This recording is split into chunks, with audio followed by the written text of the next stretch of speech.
Another great season. I love this show. Can't wait to watch more.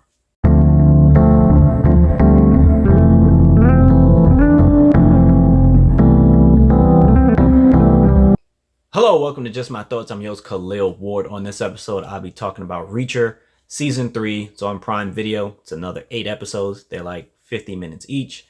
This time around, Reacher has to go undercover. In the first season, he was in a small town. In the second season, he was with his old army buddies. And in this season, he's undercover. He doesn't want to go undercover, but while he's, doing his Reacher thing, walking around, just, being Reacher, he sees someone from his past that he thought he killed, and this guy is very much alive, and it piques his interest. He's approached by the DEA agent, Agent Duffy, and her team, and they're like, we want you to go undercover. And he's like, I don't really want to, but he needs information on this guy that he thought was dead. His way in is to be the bodyguard of this rich kid who was kidnapped before, so they stage another kidnapping, and Reacher comes in, saves the day, and he gets in. He's the new bodyguard, and he's with this family.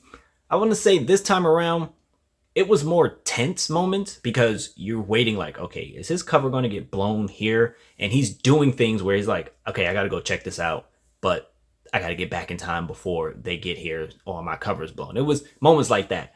I felt like in the first 2 seasons, he was doing more of the Reacher thing where it's like, we don't know what's going on, and then Reacher sees things and starts putting things together and, telling the audience like what's going on. This season, it felt like it was a little bit more straightforward in terms of, okay, he's with his family. All right, the guy who claims he's in charge is not really in charge. And we know who's really in charge. It's the guy that Reacher is looking for. We just don't know what alias he's going by right now. And it didn't take away from the season at all. Reacher had better fight scenes, I think, this time around because it's this one dude who is bigger than Reacher. And we're so used to Reacher being bigger than everyone else. It was fun. It was a fun dynamic. And it was building up, not every episode, but they have encounters throughout the season where it's like, we're going to throw down and, we're going to see who wins. And that guy is huge to the point where a lot of people are like, he's a lot bigger than you, Reacher. You're a big dude, but he's way bigger than you. And when they finally fought, it was like, it was worth it. It was a good fight. It was a very entertaining fight. And you don't really see Reacher get thrown around like he did in that particular fight. The last 2 episodes is more action heavy, as things, come to a close. It was more action, but it was some pretty cool scenes of him, again, racing against the clock to protect his cover or thinking fast on his feet. He did that a lot this season. Neely, she was in this season, not as much as the previous seasons. I really enjoy her. She's like, I guess, Reacher's best friend, and she shows up in all 3 seasons to help him out. And I wish she was in it a little bit more because she's a really cool character. And when she was on screen, she was doing her thing, helping Reacher out, solving puzzles. That's her thing. She's super smart, but she can handle herself with the gun. I wish we had a little bit more with her. Agent Duffy and her team, she's capable. Her like next in command, Villanueva, he was annoying at times, but he had like a bickering thing with Reacher where they, would insult each other, but it was like a respect factor there.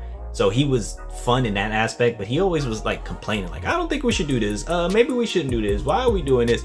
And, he was annoying at times. But again, it's a really fun show. Reacher is cool. He's a cool character. This time around, he had to play it a little differently but he's very honest. Like, yeah, I'm Reacher. I was in the military. I'm doing my own thing. So it wasn't like a big cover up of like, oh, he's going to play somebody different. No, he went in like, this is who I am. And this is what I've done in my past. But in terms of like the seasons, ranking them, I would still put it season 1 as the best season. I like season 2 because I enjoyed seeing him with people that knew him very closely, because in the first season he's just a random, and it was fun seeing the dynamic in season 2 with people close to him that understood him and worked with him in the past. And right now season 3 would be third for me because he didn't do a lot of the Reacher things of putting so many things together easily. Still a fun show, really enjoyed it. If you get time, check out Reacher on Prime Video. You won't be disappointed. Those are just my thoughts. If you watch the show, let me know what your ranking is for each season. But thanks for watching. Thanks for listening.